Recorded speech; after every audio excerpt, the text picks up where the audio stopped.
¿Alguien puede nombrar anfitrión para que pueda aceptar a los compañeros?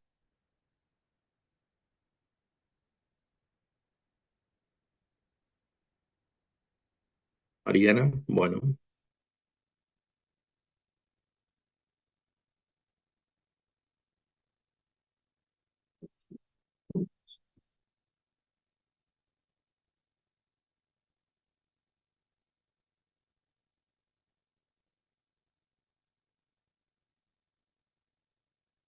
bien, Mariana, entonces voy a compartir pantalla, vamos a iniciar por acá.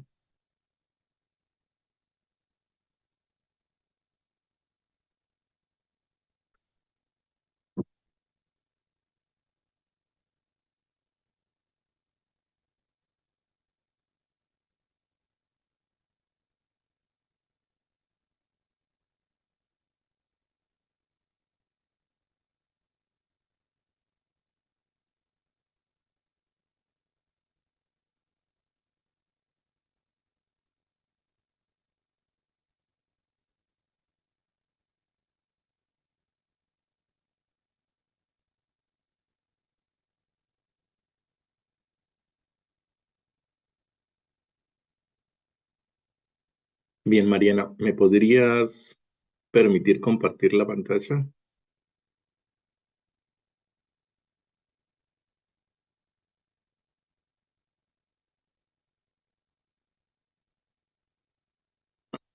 Yo tampoco, así que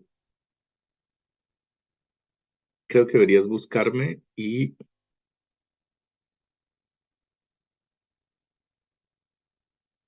a ver,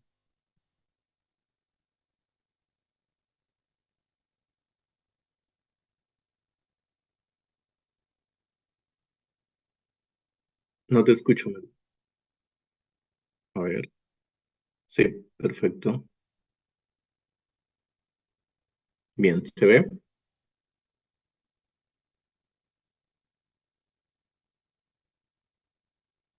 Perfecto. Bueno, somos 17, empezamos entonces. Bueno, vamos a hacer la clase de hoy acerca de anatomía del tórax. Es un tema bastante largo, así que voy a tratar de hacerlo bastante gráfico, de tal forma que sea dinámico y fácil de entender.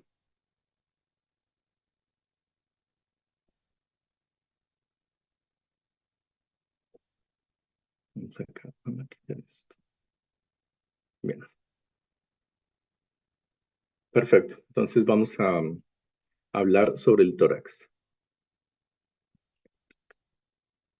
Ahí está. Dentro de la anatomía del tórax, los temas que vamos a agotar hoy, que vamos a revisar hoy, son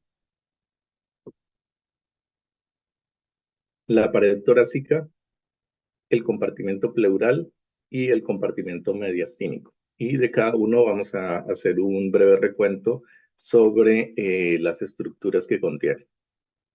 El tórax tiene varias funciones, principalmente protección, soporta las presiones respiratorias, ya que se generan presiones negativas durante el movimiento de los músculos respiratorios, y es el origen e inserción de varios músculos que corresponden al miembro superior, al abdomen, al cuello y al dorso. Tiene una forma de cono truncado, como podemos ver en el esquema que tenemos al lado derecho, y algunos de los músculos se tratan en el miembro superior. En cuanto a la pared torácica, tiene varios componentes, las costillas, las vértebras, el esternón. Hablando de las costillas, las clasificamos de acuerdo a su forma. Se clasifican primero como verdaderas, que se considerarían costillas verdaderas de la 1 a la 7. Vamos a poner acá el puntero. Ok. Las costillas de la 1 a la 7 tienen como característica que conectan directamente, cada una de ellas tiene un cartílago costal que conecta directamente con el esternón. Las costillas falsas se consideran de la 8 a la 10 es que no se conectan directamente con el cartílago costal, con el esternón a través de su cartílago costal, sino que se conectan con el cartílago superior. Y las costillas flotantes, que son la 11 y la 12, que no tienen cartílago costal para articularse con el esternón. También otra clasificación que tenemos es como costillas típicas. Dentro de las típicas consideramos la costilla de la tercera a la novena y cada una tiene una morfología diferente. Las costillas típicas tienen una cabeza, en la cabeza tiene dos carillas articulares que que van a articular con el cuerpo vertebral. Tienen cuello, un tubérculo.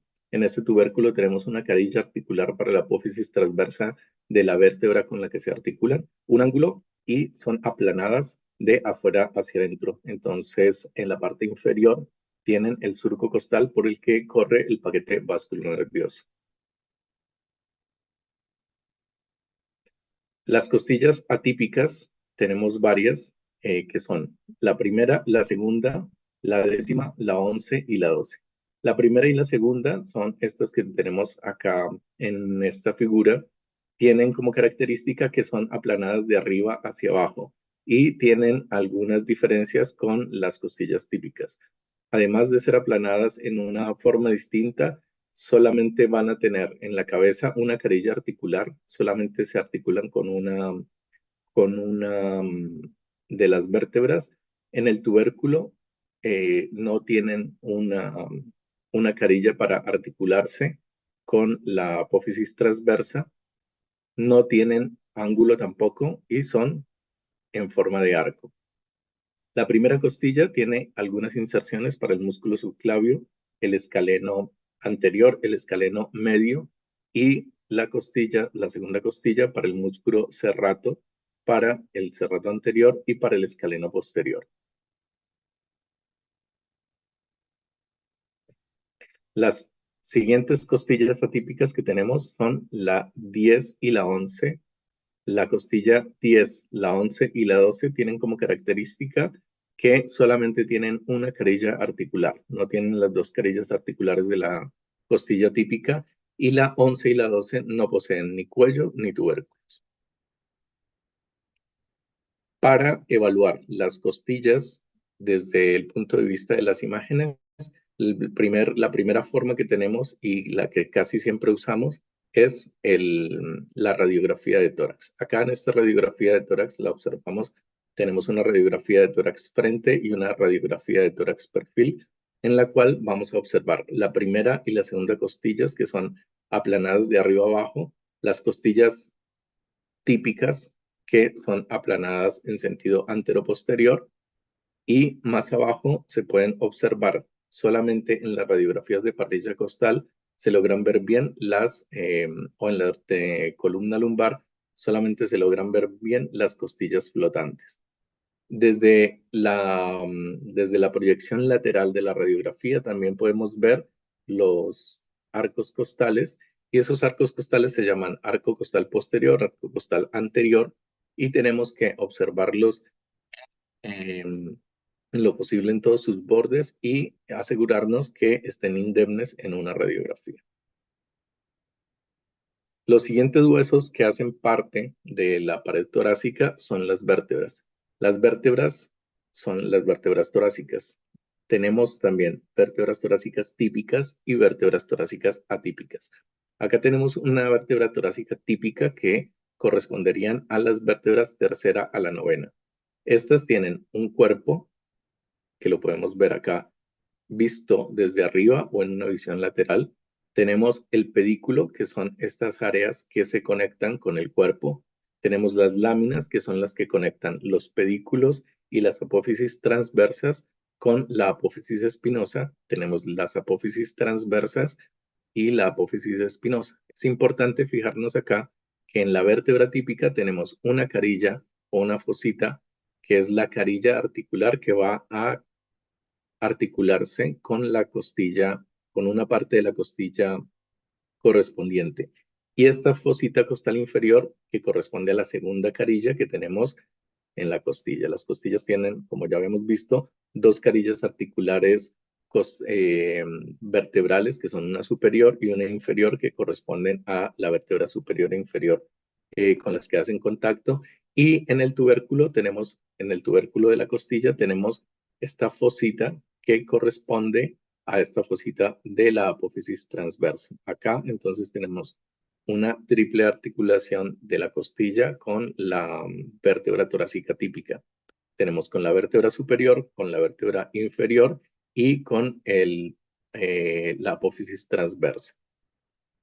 Además, la vértebra torácica típica tiene las apófisis y carillas articulares superiores y articulares inferiores, cada una para articular con la vértebra inmediatamente superior e inmediatamente inferior.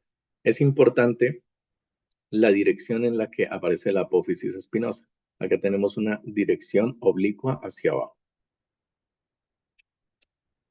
Luego tenemos las vértebras torácicas atípicas. Las vértebras torácicas 1 y 12 son vértebras torácicas atípicas porque son las que están haciendo el cambio entre la columna cervical y la dorsal y entre la columna dorsal y la lumbar. Así que estas dos son vértebras transicionales.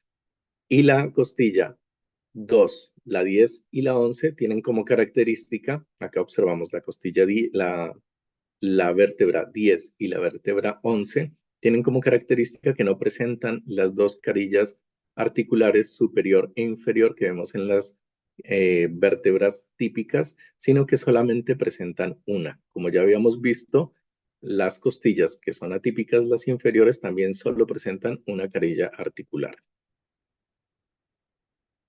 Para evaluar la anatomía de la vértebra, nosotros utilizamos, digamos que de la columna torácica, utilizamos varias formas. Desde la radiografía convencional observamos una radiografía de tórax lateral en la que podemos observar acá el cuerpo de la vértebra, acá tenemos los pedículos y eso es más o menos lo que podemos ver. En las vértebras inferiores podemos observar acá también algo de la apófisis espinosa y la dirección que tiene oblicua hacia abajo.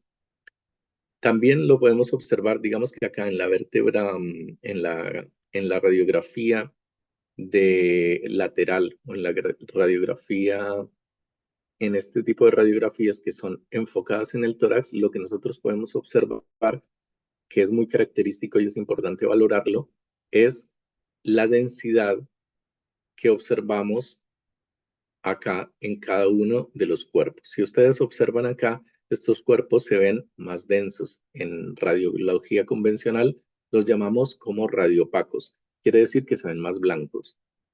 Entonces estos de arriba se ven más blancos y estos de abajo se ven más negros. O sea que son menos radiopacos o más radiolúcidos. Esta es la conformación y como lo vemos normalmente. Cuando vemos una columna dorsal en una radiografía lateral, vamos a observar de esta manera: más densos los de arriba, más radiopacos y más radiolúcidos los inferiores. Si vemos acá más radiopacos los inferiores, puede ser que estemos ante o una lesión de las vértebras o una lesión en el pulmón que se sobreponga y nos haga ver estas vértebras más radiopacas de lo que deberían.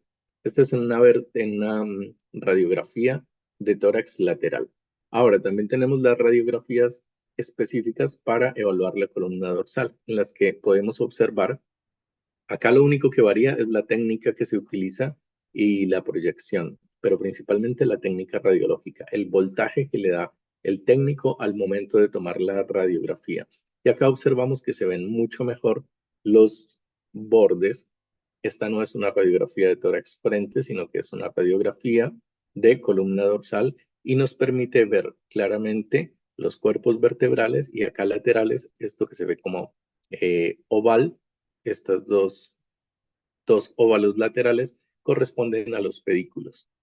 Y en la lateral podemos observar de nuevo, debemos ver, incluso si comparamos estas superiores, nosotros vemos acá bien dibujados los bordes de los cuerpos vertebrales, vemos acá claramente los pedículos, vemos los agujeros de conjunción y esto nos permite valorar adecuadamente la anatomía de las vértebras. La siguiente parte de la pared torácica es el esternón.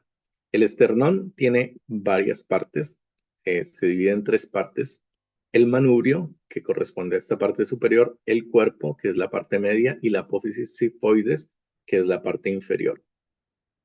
¿Qué tiene característico este esternón? Tenemos acá una angulación que corresponde al ángulo de Lewis, o el ángulo esternal, que más adelante vamos a hablar de él. Y acá vamos a tener las articulaciones, tenemos la incisura yugular, que es esta superior que aparece acá. Se llama así porque acá pasan cerca las venas yugulares anteriores. Tenemos las incisuras claviculares, que es donde el esternón en el manubrio se va a conectar con la clavícula de cada lado. Y luego tenemos en el cuerpo las escotaduras costales, que acá las observamos en el hueso y acá vemos que corresponde a cada uno de los 7 cartílagos costales de las costillas verdaderas. Y finalmente tenemos el apófisis sifoides, que es esta parte inferior que nos sirve de inserción a algunos músculos.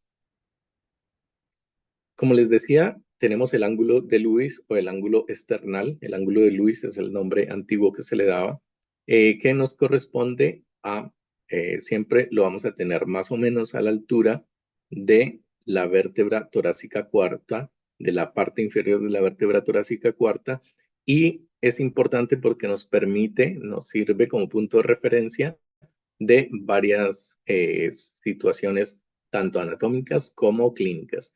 Entonces nos va a decir dónde se divide el bronquio derecho y el bronquio izquierdo, dónde llega el callado de la ácidos mayor, dónde termina la aorta ascendente, dónde inicia y termina el callado de la aorta. Todos estos son a este nivel. Es importante que lo tengamos en cuenta porque cada vez que se va a hablar en anatomía o en clínica, por ejemplo, al momento de colocar un tubo de drenaje pleural o al momento de tomar un electrocardiograma, utilizamos siempre el ángulo de Lewis como punto para comenzar a contar los espacios intercostales. Acá tenemos todas las referencias para las que nos sirve el ángulo de Lewis o el ángulo esternal. ¿Cómo evaluamos el esternón en radiología? Observamos, primero lo podemos ver desde la radiografía. En la radiología convencional observamos, se pueden hacer directamente radiografía del esternón o se puede también en una de parrilla costal. Y acá podemos observar que tenemos el ángulo de Lewis y acá observamos alteraciones, una alteración en la superficie del esternón. Acá en esta radiografía, en la imagen B de la izquierda, podemos observar también que hay un hundimiento. Acá observamos el borde y observamos ese hundimiento que corresponde a una fractura. Pero también lo podemos hacer desde la tomografía. En la tomografía se pueden hacer reconstrucciones sagitales. Estas son reconstrucciones sagitales en las que observamos. Este es un scout. Un scout es como la primera imagen que se toma en una tomografía que nos sirve para orientarnos en qué, se ve igual que una radiografía y nos ayuda a orientarnos para tomar los demás datos que luego vamos a utilizar para hacer cada uno de los cortes. Acá observamos en el scout una alteración en la superficie tanto anterior como posterior del esternón y luego cuando hacemos la reconstrucción sagital en la figura B de la derecha del mismo paciente observamos que efectivamente tenemos alteración, tenemos una fractura y tenemos esa fractura con desplazamiento. Esto es muy importante observarlo y tener cuidado siempre al evaluar la pared torácica en una tomografía porque a veces pasan inadvertidas y pueden ser causantes de lesiones de órganos internos, principalmente del intestino. Bueno, la siguiente parte de la pared torácica son los músculos. De los músculos tenemos algunos que son superficiales, como por ejemplo los pectorales, el subclavio y los serratos, que se tratan en el tema de miembro superior. Y de los que vamos a hablar ahora son los músculos intercostales, que corresponden realmente a la pared torácica, y los músculos profundos, que son internos al plano óseo. Acá observamos entonces los músculos intercostales, los observamos en este esquema. Tenemos tres tipos de músculos intercostales. Está constituido por el músculo intercostal externo, que es este que observamos afuera, que tiene una distribución de sus fibras hacia adelante y hacia abajo, diagonal.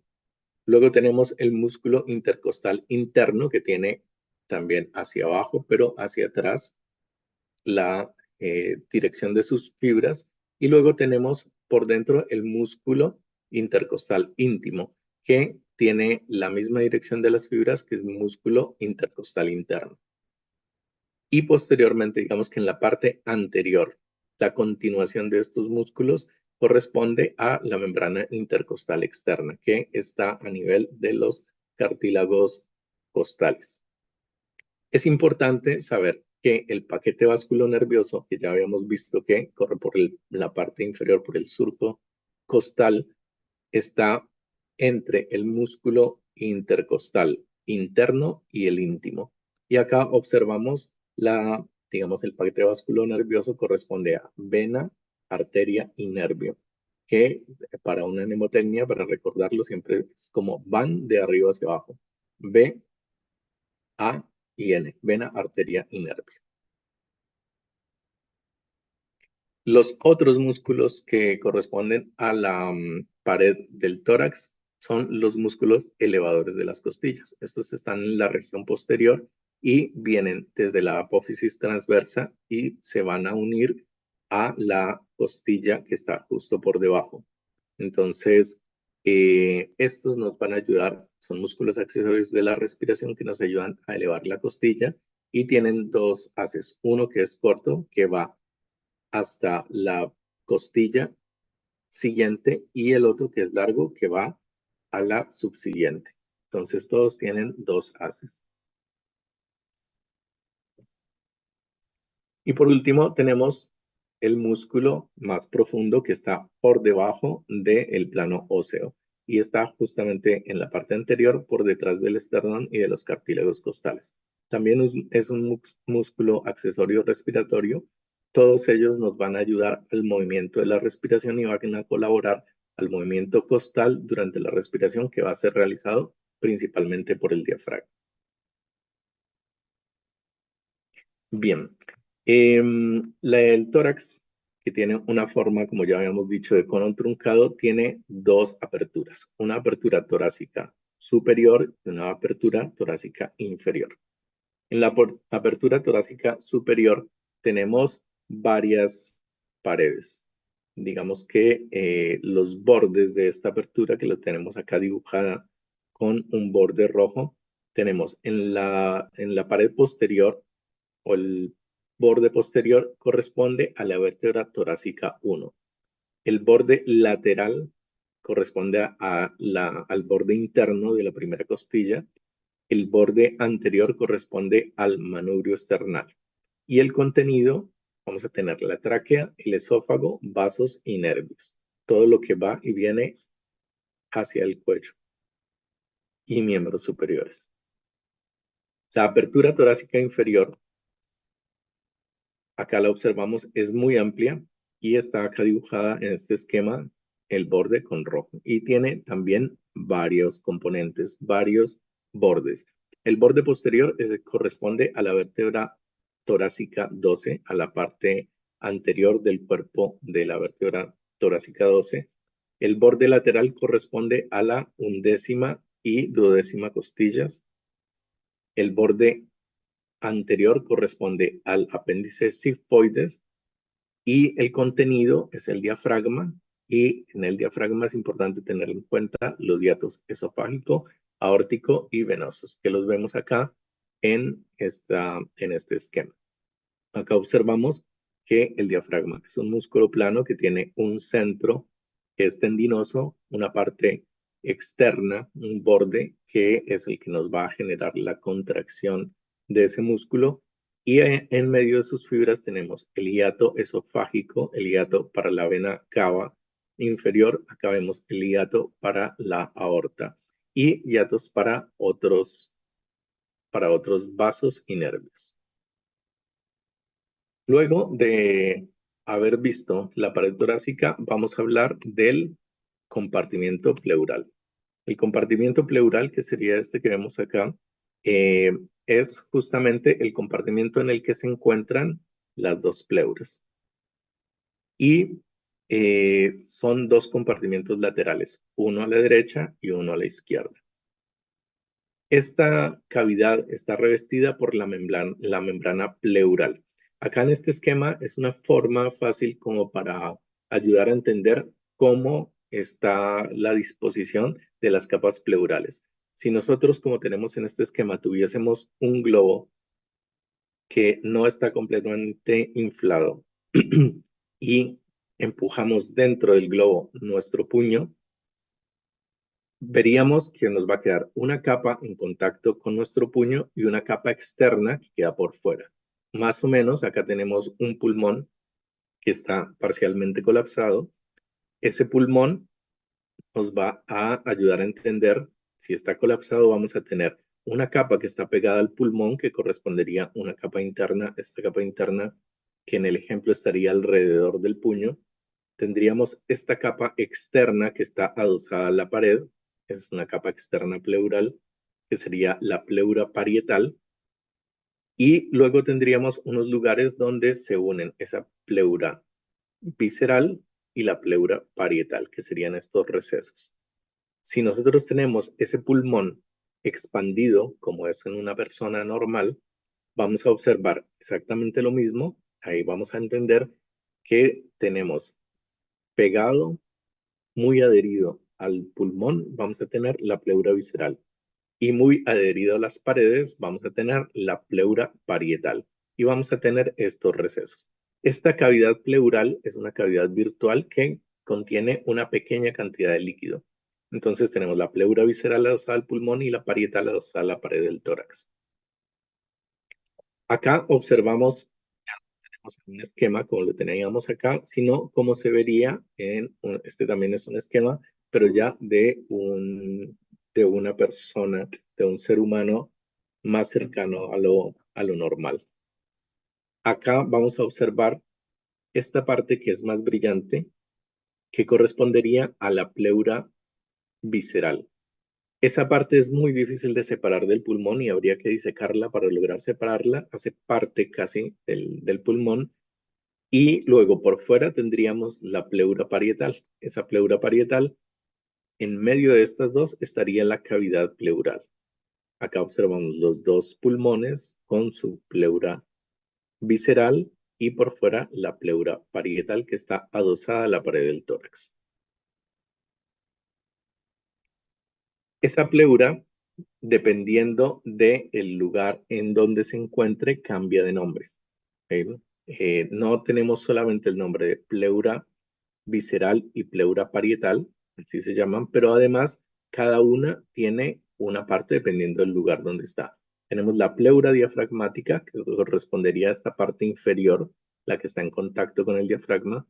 Tenemos la pleura mediastínica, que está en la parte medial, que corresponde, está haciendo el borde externo del mediastino.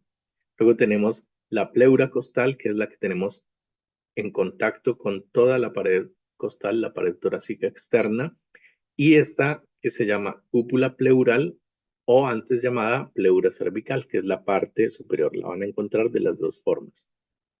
Estos son los nombres de acuerdo topográficamente, los nombres que recibe la pleura en sus diferentes ubicaciones. Acá vamos a observar entonces la cavidad pleural. En este corte, este es un esquema de un corte del tórax en el que observamos el pulmón. Acá podemos observar por el borde del pulmón, muy adosado al pulmón, la pleura visceral. Y luego tenemos acá afuera la pleura parietal, que la vemos pegada al tórax. Acá tenemos un receso donde ella gira y se continúa con la parte interna del mediastino. Y luego acá nuevamente gira sobre ella misma, se dobla y se convierte en pleura visceral. Y esa pleura visceral que está adosada al pulmón se mete a través de las cisuras y hace las cisuras. A veces se acumula líquido acá y en medio de esas cisuras tenemos también una cubierta pleural y el líquido pleural se puede meter tanto por fuera del pulmón como en medio de las cisuras.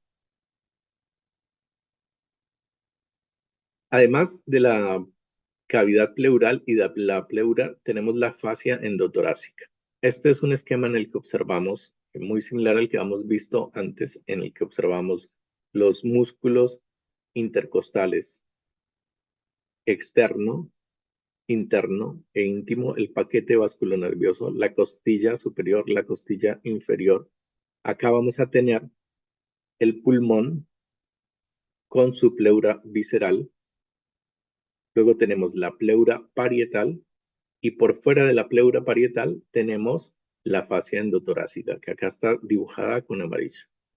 Esta fascia endotorácica es una parte más, una pared más, una capa más de la pared del tórax y está recubriendo toda la parte interna del tórax sin hacer repliegues, sin pegarse al pulmón, está solamente por fuera y corresponde a la fascia endotorácica.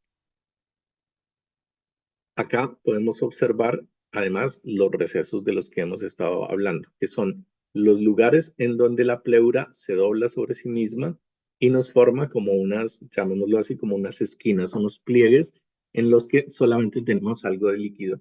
Esos pliegues, por ejemplo, acá tenemos el primer receso, que es el costo diafragmático, que acá lo observamos, es un pliegue de pleura parietal que permite el deslizamiento del pulmón durante el movimiento de la respiración. Cuando el pulmón, cuando se hace la inspiración y el pulmón se llena de aire y el diafragma se contrae y se va hacia abajo, el pulmón se va llenando de aire y se va deslizando su punta, la parte inferior, su borde inferior, se va deslizando hacia abajo a través de este receso costo diafragmático. Luego tenemos el receso costo mediastínico, que ya lo hemos visto anteriormente, que tenemos acá la pared costal, la pleura, la pleura parietal, y acá se dobla sobre sí misma y luego se viene a hacer como la parte, la pared medial de la cavidad pleural o la pared lateral del mediastino, y esta esquina que se forma acá, este pliegue que se forma acá, es el receso costomediastínico. Bueno, ya vimos entonces el compartimento pleural, la cubierta que tenemos por fuera, las capas de la pared, y ahora vamos a hablar del contenido. El contenido del compartimento pleural son los pulmones. Tenemos dos pulmones, pulmón derecho, pulmón izquierdo. El pulmón derecho es más pesado, es más corto, es más ancho, tiene 3 lóbulos y 2 cisuras. Esto es importante porque vamos a desarrollar este tema en el resto de la clase. Entonces tenemos acá los 3 lóbulos, las 2 cisuras, que tenemos una cisura horizontal, una cisura oblicua, y tenemos el pulmón izquierdo que solamente tiene 2 lóbulos, lóbulo superior y lóbulo inferior. Este pesa menos, es más largo, es más angosto y tiene, como ya lo dijimos, 2 lóbulos y una sola cisura. Acá observamos la ubicación dentro del tórax de un pulmón, de ambos pulmones, la vista anterior y posterior. Y acá observamos, dibujado con líneas punteadas, la pared costal y vamos a observar una vista anterior de los dos pulmones, derecho e izquierdo. Tenemos acá el lóbulo superior, el lóbulo medio y acá atrás el lóbulo inferior. Esto es visto desde adelante. Acá igual tenemos el lóbulo superior. Acá observamos que no tenemos lóbulo medio, sino que el lóbulo superior se continúa con una parte que se llama la língula, que ya la vamos a ver más adelante. Y luego en la parte inferior y posterior tenemos el lóbulo inferior. Ahora esta es una vista posterior en la que vemos acá el pulmón izquierdo, que tenemos su lóbulo superior y su lóbulo inferior. Y acá el pulmón derecho con el lóbulo superior, el lóbulo inferior y acá una partecita del lóbulo medio. Bien, este es el pulmón derecho. Esta es una vista externa, es como si estuviéramos viendo desde el lado derecho, desde afuera, tenemos lóbulo superior, lóbulo medio, lóbulo inferior. Ese lóbulo inferior es posterior e inferior. El lóbulo anterior, el lóbulo superior es anterior y superior. Y el lóbulo medio es anterior e inferior. Acá tenemos la cara interna, donde también vamos a observar los tres lóbulos, superior, medio e inferior. Y acá tenemos el pedículo pulmonar. Acá tenemos el pulmón izquierdo. Esta vista sería desde el lado izquierdo, desde el lado de vista lateral izquierda, en la que observamos el lóbulo superior, el lóbulo inferior. Este lóbulo superior tenemos acá esta región que se llama língula. Esta língula corresponde a lo que sería el lóbulo medio en el pulmón derecho. Y acá observamos una visión medial en la que tenemos también de nuevo los dos lóbulos y el pedículo pulmonar. Es importante entonces que hablemos de la segmentación pulmonar. La segmentación pulmonar es lo que nos permite entender y saber dónde está ubicado un proceso patológico, ya sea una neumonía, un tumor, y esta es una ubicación tridimensional. Voy a hacer un paso rápido por esto, pero es importante entender que al menos debemos conocerla y tenerla en la mente. No sabérsela de memoria no hace falta, cuesta un poco ir aprendiéndola, pero entenderla. Entonces, acá tenemos la tráquea, los dos bronquios fuente, y cada uno de los bronquios se divide en unos bronquios lobulares. Como tenemos tres lóbulos al lado derecho, vamos a tener el bronquio lobular superior, el bronquio del lóbulo medio y el bronquio del lóbulo inferior. Y al lado izquierdo vamos a tener el bronquio superior, el bronquio inferior. Y acá tenemos el bronquio para la língula, que es rama del bronquio del lóbulo superior, porque estos no están separados. Cada uno va para el lóbulo superior derecho, el lóbulo medio derecho, el lóbulo inferior derecho, y acá tenemos lóbulo superior izquierdo y lóbulo inferior izquierdo. Si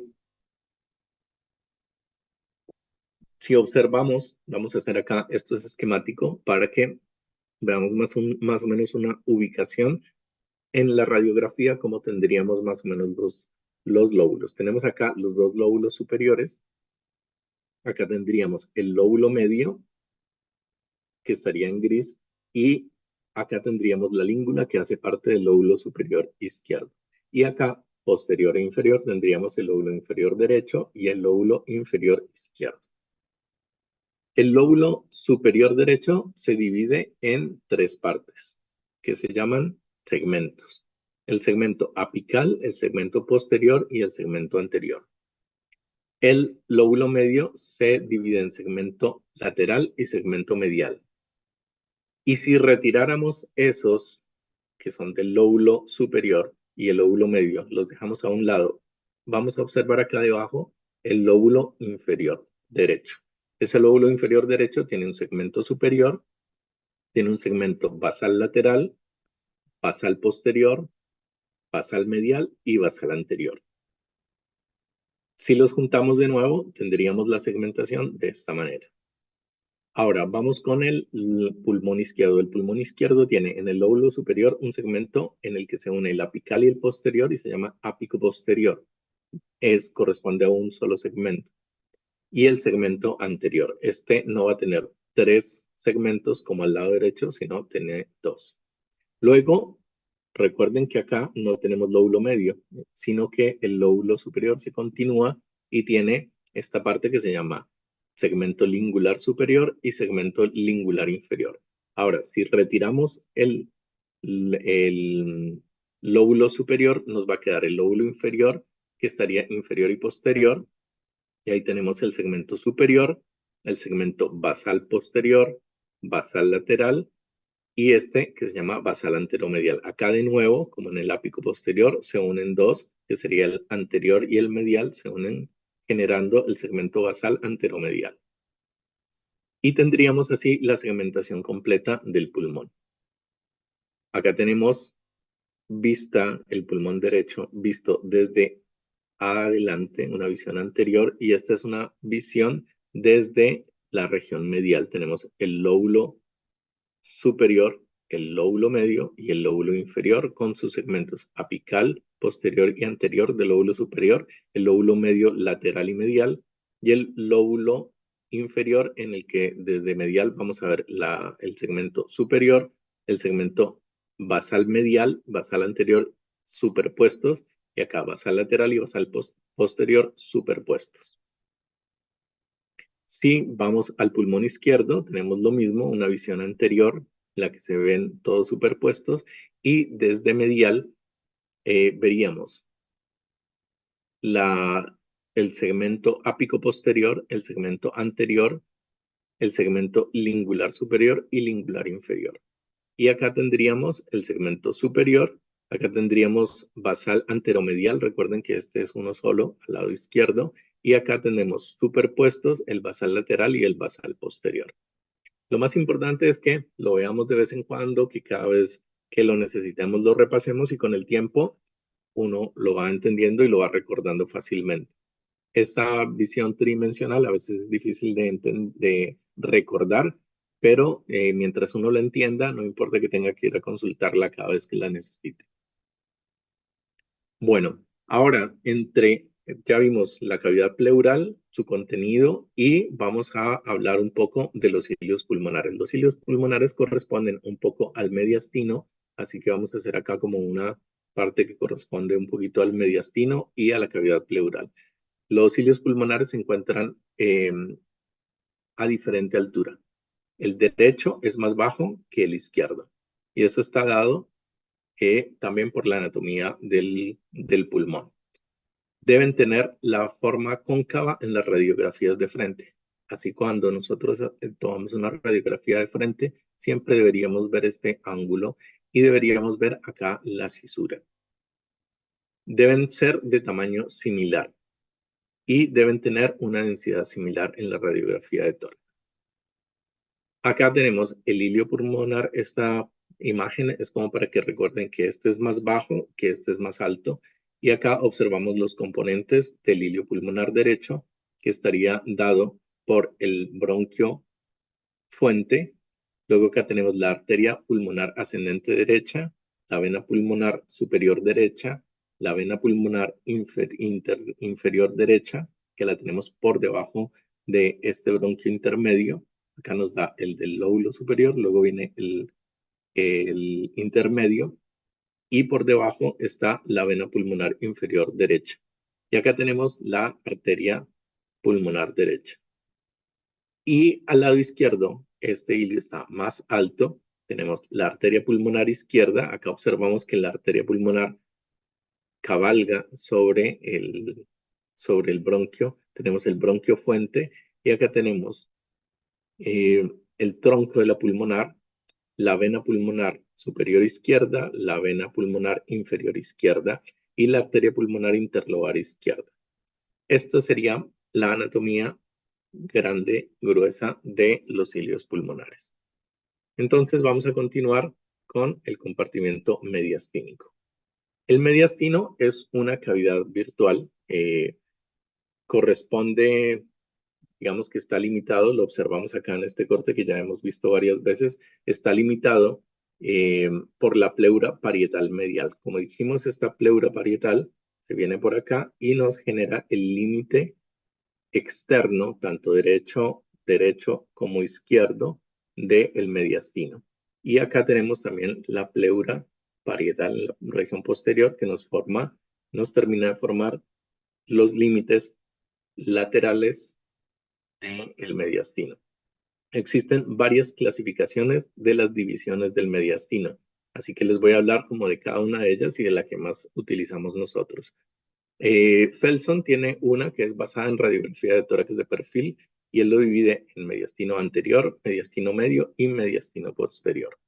Según Felson, hay una línea que pasa por delante de la tráquea, que sería esta, y por detrás del corazón. Y otra línea que pasa 1 centímetro posterior al margen anterior de los cuerpos vertebrales. Acá tenemos el margen anterior de los cuerpos vertebrales, esta línea, y 1 centímetro por atrás estaría la segunda línea. Y según Felson, esto nos dividiría el mediastino en mediastino anterior, mediastino medio y mediastino posterior. Existe otra que es la división anatómica. La división anatómica se ha utilizado bastante y no nos lo divide en en tres, sino en cuatro compartimientos. Y tenemos una diferencia. Nos tiene en cuenta el ángulo external. El ángulo external, trazando una línea desde el ángulo external hasta el borde inferior del cuerpo de la cuarta vértebra torácica, estaríamos dividiendo el mediastino en superior y mediastino inferior.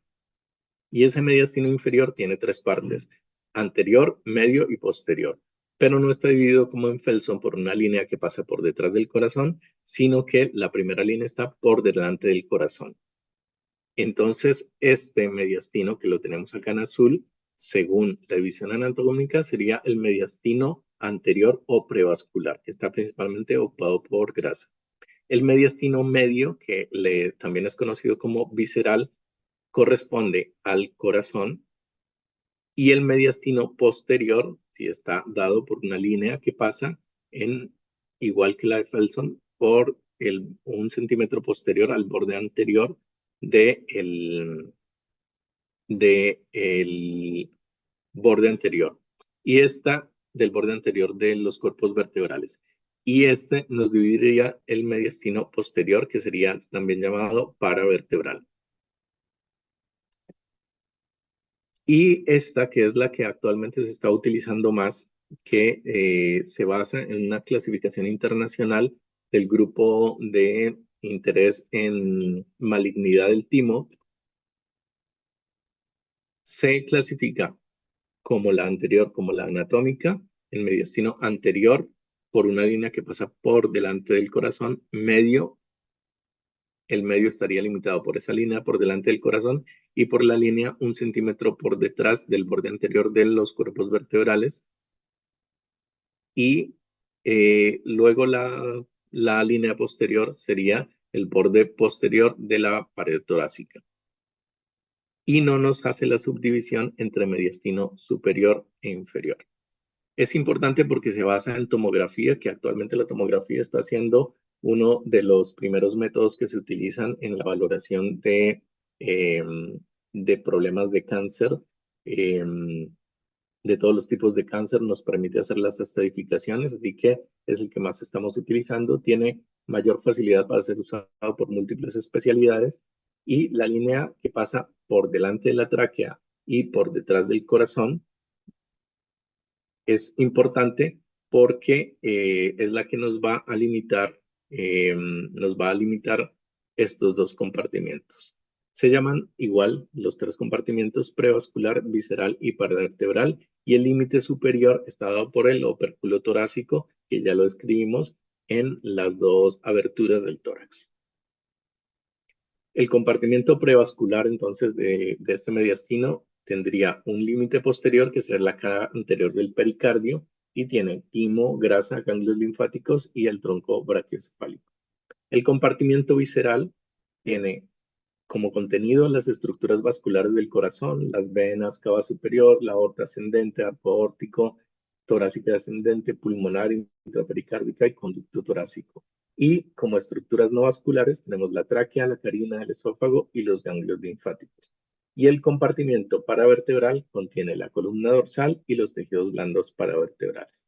Es muy importante conocer esta clasificación porque, según esta, nos va a ayudar a través de la imagen hacer un diagnóstico de las patologías. Bueno, y por último vamos a hablar de una parte muy importante del contenido del mediastino, que es el corazón. El corazón está localizado en el mediastino medio, tiene una forma de cono invertido, tiene un eje oblicuo, como lo observamos acá, que está dirigido hacia adelante y a la izquierda. Tiene dos partes importantes: una que se llama el ápex, que es inferior y anterior y descansa sobre el diafragma, y la otra que es la base. La base es superior, acá la observamos, una parte acá en este esquema y otra parte acá. La base es superior, está formada por los atrios o las aurículas y corresponde a la entrada y a la salida de los grandes vasos. Sería toda esta parte la base del corazón, y este sería el ápex. Acá vemos dibujada la base, resaltada en verde. Tiene, ya habíamos dicho que está formada por los atrios, corresponde a la entrada y salida de grandes vasos. Y acá vamos a ver la desembocadura de las venas cavas, la vena cava superior y la vena cava inferior. Tenemos la desembocadura de las venas pulmonares. Acá tenemos las 4 venas pulmonares desembocando en la aurícula izquierda. Tenemos el surco interauricular, que sería este, que está entre por delante o digamos, sí, por delante de las venas pulmonares derechas a la izquierda de las venas cavas. Este sería el surco interauricular. Este surco terminal que corresponde a el borde entre la aurícula derecha y la entrada de las 2 venas cavas, la vena cava superior y la vena cava inferior, y el surco coronario, que sería este, por el que discurren las arterias coronarias. Esta sería la base del corazón. Bien, el corazón está cubierto por un pericardio. El pericardio tiene más o menos la misma disposición. Recuerden el esquema que vimos en el pulmón, en el que tenemos un puño metido dentro de un globo. Acá ocurre exactamente lo mismo. Entonces vamos a tener exactamente la misma estructura de un pericardio visceral y un pericardio parietal. Y por fuera del pericardio parietal tenemos el pericardio fibroso. Entonces tendríamos así las capas del corazón, serían el endocardio, el miocardio y el epicardio o pericardio visceral. Esta última parte, que es el pericardio visceral, se considera parte integrante de la pared del corazón.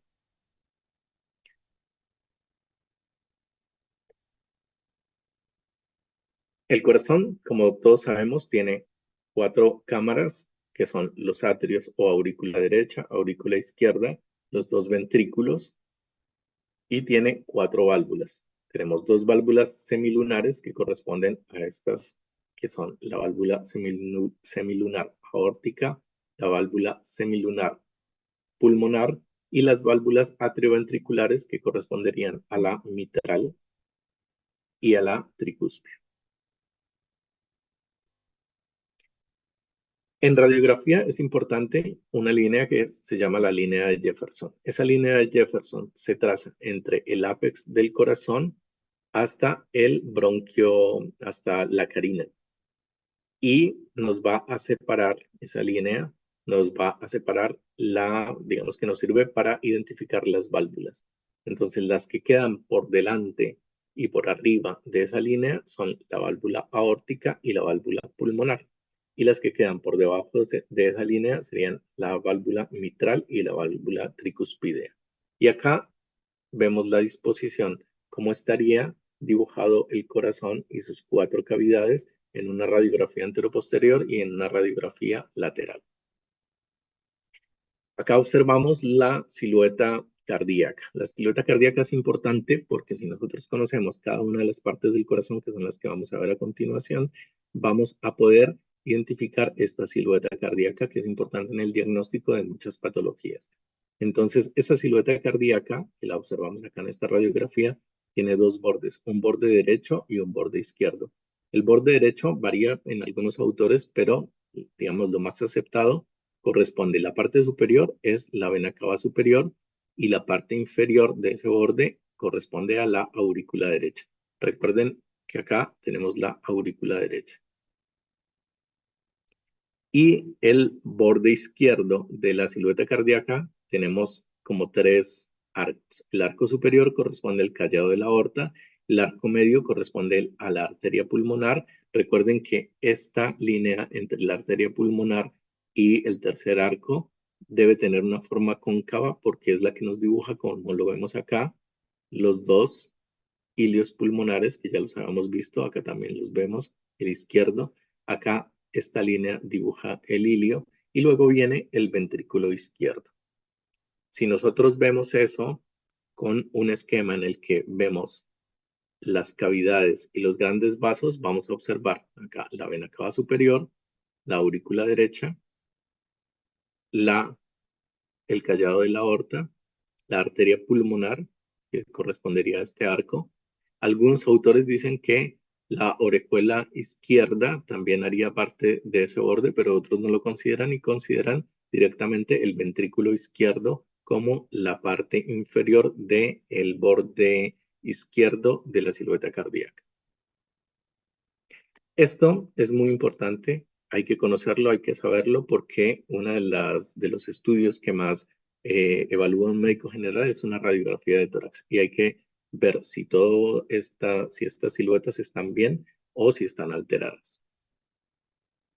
Y por último, vamos a hablar un poquito del pericardio, cómo se vería en una radiografía anteroposterior. Es importante que nosotros entendamos que por fuera de esa silueta cardíaca tenemos el pericardio parietal, tenemos luego el pericardio visceral o epicardio y vamos a tener las mismas zonas replegadas, así como lo hemos visto en los pulmones. Y por dentro tenemos líquido pleural, que es mínimo, y por fuera una capa fibrosa. Bien, cuando nosotros evaluamos eso en una radiografía, es importante saber que lo normal es que haya entre 20 y 25 mililitros de líquido seroso entre las dos capas y el espesor normal del pericardio debe ser entre 2 y 4 milímetros en una radiografía de tórax. Si supera los 4 milímetros, estamos hablando de que probablemente tengamos una patología pericárdica, que ya se puede ser inflamatorio, puede ser simplemente la presencia de líquido, pero ya nos va a alertar de que hay una patología. Bien.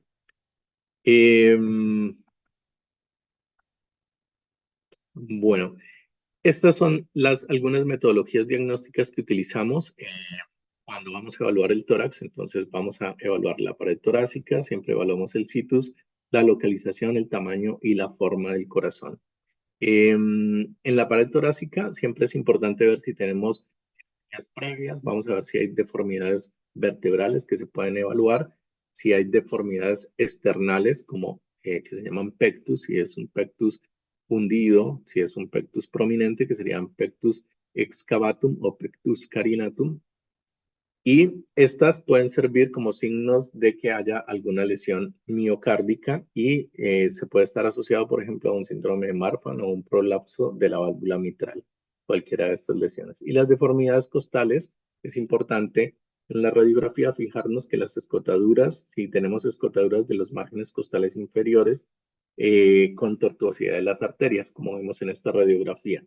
Entonces, no solamente ver si hay fracturas, sino también podemos ver algunos señales de patología, como por ejemplo estas escotaduras que nos pueden hablar de una coartación aórtica. Bien, es importante también hacer el diagnóstico del situs. El situs lo vamos a diagnosticar con la presencia de la cámara gástrica y del ápex. Si tenemos el ápex al lado derecho, cámara gástrica al lado derecho y el arco aórtico, observamos dónde está, qué lado está. Entonces, podemos ver que haya primero, tenemos que estar seguros de que la radiografía está bien tomada y está bien ubicada. Si esto estuvo bien y tenemos una imagen como esta, podemos estar hablando de un situs inversus. Bien. Y bueno, eso era básicamente la presentación de hoy. Espero que les haya sido útil y bueno, si tienen dudas, al comienzo en la primera diapositiva estaba mi correo electrónico, así que cualquier cosa que necesiten me pueden consultar. Gracias, profe. Gracias, profe. Gracias, profe. Gracias. De nada.